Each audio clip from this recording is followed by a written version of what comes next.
Boker Tov. Continue with the Community Intelligence of Torah. Yesterday we talked about the strange placement of the in the discussion the Torah of the altar for the incense. Why was it placed all the way at the end? It should have been discussed earlier with the other things that were part of the right outside the Holy of Holies. Why was it there? And the Ramban said because seemingly, right, this is part of God is present.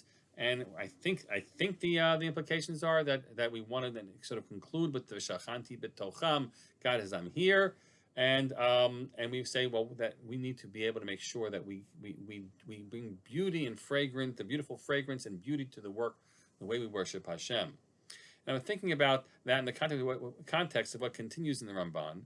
He says the following: V'zehu raz shenimsar leMoshe Rabbeinu shaketoret otzeret hamagefa.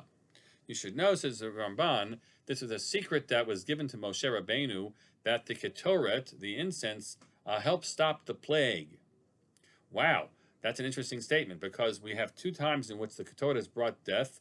Remember the stories that will follow in the Torah. First is about Nadav and Avihu, who bring incense when they're not supposed to, and it kills them. And later on, when in Korah's rebellion, and those 250 men are bringing the Ketoret when they're not really supposed to be doing it, and they're challenging the leadership, they're all killed. So you would say that Ketoret brings death. And you remember what happens afterwards. Try to remember that story. That Moshe. Then there's a plague that breaks out against all the complaining Jews about what's transpired there. And Moshe says, "Grab your censer and bring Ketoret, and you'll stand between the living and the dead." He fights off the Malach HaMavis. He fights off the angel of death with the Ketoret. I'm not sure exactly how that works, right? That Ketoret, the incense, will have the power to fight off death.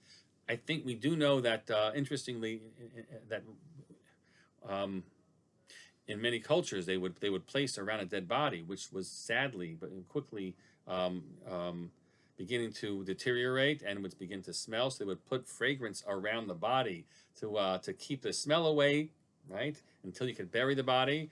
And maybe that was also seen as a way in which you're pushing off the forces of death there. We have such a notion. It's really interesting. We recite the Pitum HaKetoret. It's part of our davening every Shabbos. It might be there every morning.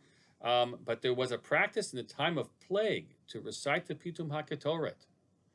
For this very notion that somehow we'll conjure up the way in which the incense were brought as a way in which we fight against the plague. How does that work? I don't know the answer.